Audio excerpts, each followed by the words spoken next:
வணக்கம். நம்ம சேனலுக்கு தொடர்ந்து ஆதரவளித்துக் கொண்டிருக்கும் நல்ல உள்ளங்களுக்கு நன்றி.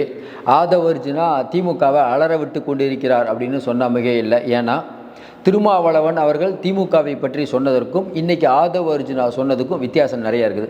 அப்போ திருமாவளவனுக்கு நிர்பந்தத்தை யார் கொடுத்தது? ஏற்கனவே ஜோதி மாவட்ட அமைச்சர் யார்கிட்ட பேசினார்? எதனால் திருமா பின்வாங்கினார்? இன்னும் குறிப்பாக சொன்னோன்னா இந்த கண்ணாமூச்சி விளையாட்டு, அதாவது முதல்ல ஆதவ அர்ஜுனா பேசுகிறது, அதுக்கப்புறம் திருமா அவர்கள் இல்லை அது அவருடைய கருத்துன்னு சொல்லுவார். அதற்கு பிறகு முதலமைச்சர் போய் பார்க்குறது, முதலமைச்சரை பார்க்கும்போது என்ன நடக்குது? வெளியில் அவர் இல்லை நாங்கள்லாம் திமுக கூட்டணியை உறுதியாக இருக்கும் அப்படின்னு அவர் சொல்கிறார். இப்படி தொடர்ச்சியாக பேசுவது, இப்படிலாம் வச்சு பார்த்துட்டு இருக்கும்போது ஆதவ அர்ஜுனாவுடைய இப்போதைய பேச்சு நமக்கு தெரிஞ்ச எந்த சேனலையும் இப்போ வந்திருக்காதுன்னு நினைக்கிறோம். இனிமேல் வரும். அது ஒரு பரபரப்பை ஏற்படுத்தும். ஏன் ஆதவ அர்ஜுனா இப்படி ஒரு கருத்தை சொன்னார்? இதன் பின்னணி என்ன? ஆதவ அர்ஜுனா சொன்னது என்ன? தொடர்ந்து திருமாவர்கள் சொல்லி கொண்டிருக்கிறது என்ன? திமுக எனக்கு எந்த அழுத்தமும் கொடுக்கவில்லை, என்னை நிர்பந்தப்படுத்தி யாரும் ஒரு வேலையை செய்ய சொல்ல முடியாது, நான் என்னுடைய சுய சிந்தனையோடு தான் எல்லா முடிவுகளையும் எடுப்பேன், என்னை யாரும் கட்டுப்படுத்த முடியாது. இது திருமாவளவனை பற்றி நன்றாக தெரிந்த எல்லாருக்கும் தெரியும். திருமாவர்களை ஒருவர் சொல்லி திருமா கேட்கக்கூடிய நபர் அல்ல. அவருக்குன்னு சுய சிந்தனை இருக்குது, அது அப்படி தான் பண்ணுவார். ஆனால் அதிகாரத்தை விட பாசத்தை காட்டுறாங்கன்னு வச்சுக்கோங்களேன். பாசத்தை காட்டினா எல்லாருமே எவ்வளோ பெரிய ஒரு உறுதிமிக்க தலைவராக இருந்தாலும் பார்த்துக்கோங்க தானே, இதெல்லாம் என்னங்க நீங்கள் நம்ம கூட இருக்கீங்க அப்படின்னு சொன்னோன்னு வச்சுக்கோங்களேன். அந்த பாசத்துக்கு கட்டுப்படுகிறாரா இல்லை வேறு எதுக்கு திருமா அவர்கள் அது பின்வாங்கினார்? ஏன்னா ஆதவ அர்ஜுனா சொல்லிட்டார். என்ன சொல்கிறாரு? புத்தக வெளியீட்டு விழாவில் பங்கேற்கக்கூடாது என்று திருமாவுக்கு திமுக தான் அழுத்தம் கொடுத்ததுன்ட்டார். முடிஞ்சு போச்சு. அம்பேத்கர் சம்பந்தமான ஒரு புத்தக வெளியீட்டு விழாவுக்கு திருமாவை போகக்கூடாதுன்னு சொல்லி திமுக அழுத்தம் கொடுத்தது ஆதவ அர்ஜுனா வார்த்தை. கரெக்டாக விஜய் பேசினது ஞாபகம் இருக்கும்னு நினைக்கிறேன். நிறைய பேர் சொன்னாங்க விஜய் பேசிய போது திருமாவளவனே கோச்சிக்கிட்டார். கூட்டணி நிர்பந்தம்னு எனக்கு புரியுதுன்னாரு.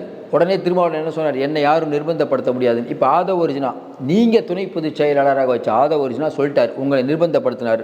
இப்போ உங்களுடைய பதில் என்ன? வெளியில் பார்க்கக்கூடியவங்களுக்கு நல்லாவே எல்லாத்துக்கும் தெரியும், திமுக ஏதோ ஒரு வேலை பண்ணியிருக்காங்க. இன்றைக்கி இருக்கக்கூடிய சூழ்நிலையில் நல்ல யோசனை பாருங்களேன். ஒவ்வொரு தடவையும் பிரச்சனை வரும்போது திமுக நம்ம திருமாவளவன் அவர்கள் போய் முதலமைச்சரை பார்ப்பார். வெளியில் எல்லாருக்கும் தெரிஞ்ச டைலாக் தான், திராவிட மாடல் ஆட்சி தான் அடுத்து வரும், நாங்கள் திமுகவோட நிற்கிறோம், இதை தான் சொல்லுவார். இன்னும் குறிப்பாக சொல்லலாம், இன்றைக்கி இருக்கக்கூடிய நிலைமையில் திருமாவளவன் இவ்வளவு அவசரமாக இதில் முடிவு எடுக்கக்கூடாதுன்னு தான் இப்போ நான்லாம் அப்படி தான் நினைக்கிறேன். என்னென்னா திமுகவோட நீங்கள் கூட்டணி இருக்கீங்க, ஏன் நான் கூட்டணியில் இருக்கேன்னு அடிக்கடி சொல்கிறீங்க. ஆதவ அர்ஜுனா பேசுகிறாரு, ஆமாங்க அவர் பேசிகிட்டு இருக்காருங்க, அவர் சொந்த கருத்துங்க. அவர்கிட்ட நான் என்னன்னு கேட்குறேன். முடிஞ்சு போச்சு.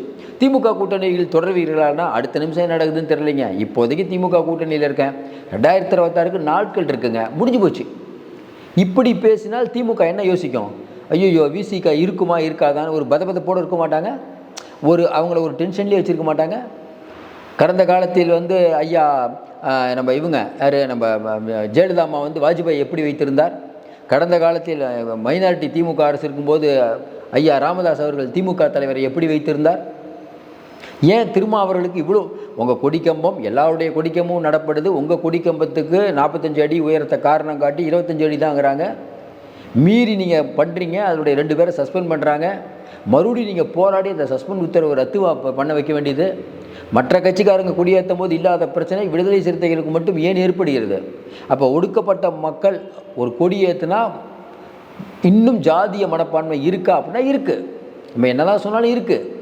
அதை உடை தெரிய வேண்டும் என்று தானங்க விடுதலை சிறுத்தைகளுக்கு நம்ம மாதிரி ஆட்கள்லாம் ஆதரவு தரோம். ஏன் ஆதரவு தரோம்? இப்போ திருமாவளவன் அவர்களை கட்சியோ அந்த கட்சி சேதாரம் அடையக்கூடாது நம்ம ஏன் நினைக்கிறோம்? நம்ம தொடர்ந்து சொல்லுவோம், திமுக, அதிமுக, சீமான், விஜய், திருமாவளவன் இவர்களெல்லாம் இருக்கணுங்க. நமக்கு பிஜேபி தான் பிடிக்காது, அதுதான் வெளியிலேருந்து வந்த கட்சி, நமக்கு அந்நியப்பட்ட கட்சி. இவங்கெல்லாம் இருந்துட்டு போட்டு இவங்களுக்குள்ள அடிச்சுக்குவாங்க, சேர்ந்துக்குவாங்க சார். தமிழ்நாட்டுக்கு துரோகம்லாம் அவங்க பண்ண மாட்டாங்க. எந்த காலத்தையும் தமிழ்நாட்டுக்கு திமுகவை எல்லாத்தையும் சொல்கிறோம் நம்ம. இவங்க மனசறிஞ்சு பண்ண மாட்டாங்க. என்ன இருந்தாலும் உள் மனசு இருக்கும்ல நம்பாள் அப்படின்ட்டு. அதனால் இவங்க தப்பு பண்ணாலும் மக்கள் தண்டனை கொடுப்பாங்க, அடுத்தவங்க திருந்துவாங்க. அது முடிஞ்சு போச்சு. பிஜேபிலாம் வந்தது தான். இப்போ அந்த ஆதவ அர்ஜுனாவுடைய இந்த கருத்து தொடர்ந்து ஆதவ அர்ஜுனாவுடைய வார்த்தையெல்லாம் பார்த்தீங்கன்னா 6 மாதம் டைம் பீரியடு திருமாவர்கள் கொடுக்குறாரு. அதையும் மீறி தொடர்ந்து அவருடைய பேச்சு பாரதியாருக்கு போடுறாரு. அதே மாதிரி 1000 கைகள் மறைத்து நின்றாலும் ஆதவன் மறைவதில்லைன்னு ஆதவன் வா இன் போடுறாரு. இவரை யாரும் மறைக்க முடியாதுங்கிறாரு. திமுகவுக்கு ஒரு பெரிய குடைச்சல் கொடுத்துட்ருக்காரு, இன்னமும் கொடுத்துட்ருக்காரு.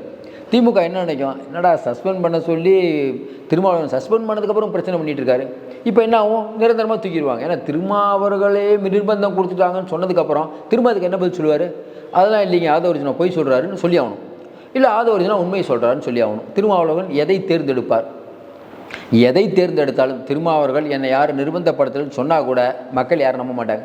ஆதவர்ஜுனா சொன்னது தான் கரெக்டுமாங்க.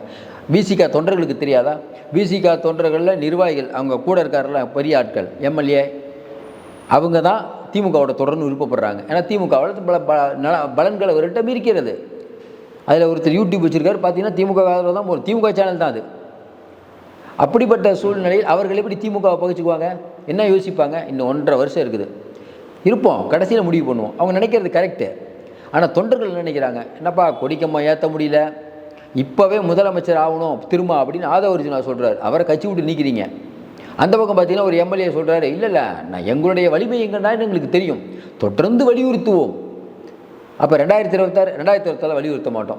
இப்படி சொல்கிறவங்களை வந்து விடுதலை சிறுத்தைகள் தொண்டர்கள் ஏற்றுக்குவாங்களா, திரும்ப தான் அடுத்த தலைவர் ஆதவர்ஜுனா பேசுகிறது மக்கள் ஏற்றுக்குவோம், தொண்டர்கள் ஏற்றுக்குவாங்களா? தொண்டர்கள் பார்வையில் கொஞ்சம் யோசனை பாருங்கள். கண்ணுக்கட்டிய தூரம் வரை எதிரிகள் இல்லை, அப்படி பேசணும் ஜெயலலிதா அம்மா, அப்படி தானேங்க பேசணும். இப்போ கூட்டணிக்காக எடப்பாடி பழனிசாமி இருக்கும்போது அதிமுக தொண்டர் எப்படி நினைப்பாங்க, அதேமாதிரி விடுதலை சிறுத்தைகள் அதிமுக தொண்டர் எப்படி நினைப்பாங்க? திமுக ஏங்க யாரும் எங்களுக்கெல்லாம் பிச்சைலாம் போட வேணாங்க, எங்களுடைய உரிமைங்க, நாங்கள் ஆட்சியில் பங்கு கேட்போம், ஆட்சியில் பங்கு கேட்பது எங்களுடைய உரிமை. அப்படி மற்றவங்களாம் பேசுகிறத எதிர்பார்ப்பாங்களா? ஆட்சியில் பங்கு தான், ஆனால் இப்போதைக்கு இல்லை, 2050 அப்படின்னு மக்கள் தொண்டர்கள் ஒத்துக்குவாங்களா? தொண்டர்களை பாருங்களேன்.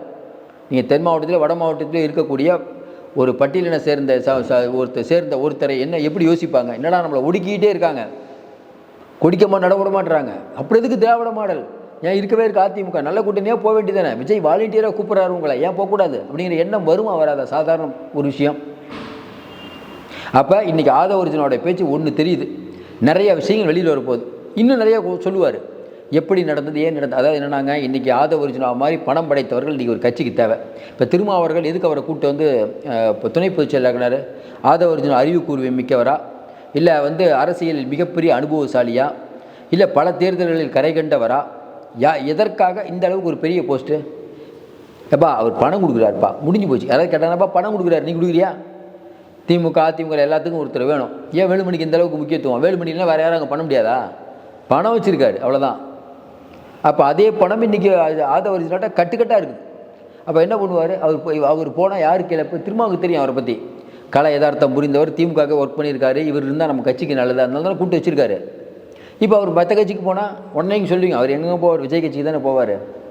நீங்கள் தான் பிஜேபியுடைய பீட்டிங் நிலை, ஏன் பிஜேபியில் சேரல? அதனால் இன்றைக்கி இருக்கக்கூடிய சூழ்நிலையில் ஆதவர்ஜுனா அப்படிங்கிறவர் விடுதலை செய்து வெளியில் வந்தாலும் திமுகவை டேமேஜ் பண்ணுற வேலையில் தீவிரமாக இருக்கிறார். மற்றவர்களை மிரட்டுவது போல் அவரை டீல் பண்ண முடியலன்னு நல்லாவே தெரியுது. எல்லாத்தையும் தாண்டி இன்றைக்கி அவர்கள் ஏன் நிர்பந்தத்திற்கு கட்டுப்பட்டார் அப்படிங்கிற பெரிய கேள்வி எழுது. விளக்கத்தையே கொடுத்தாலும் அவர்கள் தொண்டர்களே நம்ப மாட்டார்கள். மறுபடியும் ஆதவர்ஜுனா ஒரு பெரிய பிரச்சனை கிட்டார். அப்போ திருமாவளவன் பொய் சொன்னாரா அப்படிங்கிற ஒரு பெரிய கேள்வி எழுது. இந்த பிரச்சனை இதோடு முடியாது, போயிட்டே இருக்கும். இனியும் நிறையா பிரச்சனை வரும். அவர்களை பங்கேற்க சொன்னது மட்டும்தான் சொல்லியிருக்காரா? இந்த மாதிரி நான் பேசுகிறதுக்கப்புறம் இந்த மாதிரி ரியாக்ஷன் பண்ணாங்க, ஏன்ட்ட இவங்க பேசினாங்க பாருங்கள். விடுதலை சிறுத்தைகளில் இருக்க பல பேர் திமுகவுடைய அடிமைகளாகவே இருக்காங்க அப்படிலாம் சொல்லுவார். அடிமையாக இருக்காங்க பாருங்கள், டீலிங் இருக்குது, என்னென்ன டீலிங் நான் சொல்லட்டுமா, ஆதாரத்தை எடுத்து விட்டுமா, எல்லாம் சொல்லுவார். தனக்கே பிரச்சனை வரும்போது என்னங்க பண்ணுவார்? ஆதவர்ஜுனா யார் தெரியுமான்லாம் பேசுகிறாங்களே இன்றைக்கி விடுதலை சிறுத்தைகளுக்கோ மற்ற கட்சிக்கு செலவு பண்ணாமல் அவர் வச்சுருக்காங்க. அதனால் இந்த நியாயமாக பேசணும். விடுதலை சிறுத்தைகள் ஒடுக்கப்பட்ட மக்களுக்காக போராடக்கூடிய கட்சி. திருமாவளவன் நல்ல தலைவர், அதை மாற்று கருத்து இல்லை. நிர்பந்தப்படுத்தினான்னு கூட இருக்கவர் சொல்கிறார். மக்கள் வெகுஜன மக்கள் நம்புவார், நம்ம சொல்கிறோம். திருமா சொன்னால் கூட நம்ப மாட்டாங்கல்ல. திருமா நாகரிகம் பற்றி சொல்ல மாட்டார், இவர் சொல்கிறதா உண்மைங்க. எப்படியும் திமுகவை டேமேஜ் பண்ணும் வேலைகளில் ஒரு பெரிய குரூப் இருக்குது. தொடர்ந்து சொல்கிறோம், இந்த அரசாங்கத்துக்கு பிரச்சனை இருந்துகிட்டு இருக்குன்னு. இப்போ ஆரம்பிச்சிட்டாங்கல்ல பிரச்சனையா. நீங்கள் அதிமுக பிரச்சனை கொடுக்கும், அவர் பிரச்சனை கொடுப்பாருன்னு நினச்சிங்க. கடைசியாக யார் பிரச்சனை கொடுத்துட்ருக்கா பார்த்தீங்களா? ஏற்கனவே அதானி மேட்டரில் சபரிசன் செஞ்சிச்சு, அது வேறு ஒரு பெரிய அண்ணாமலை எடுத்துகிட்டு இருக்காரு. தொடர்ந்து இந்த மாதிரி விஷயங்கள் திமுகவுக்கு நன்மை பயக்காது. மீண்டும் சந்திப்போம். நன்றி, வணக்கம்.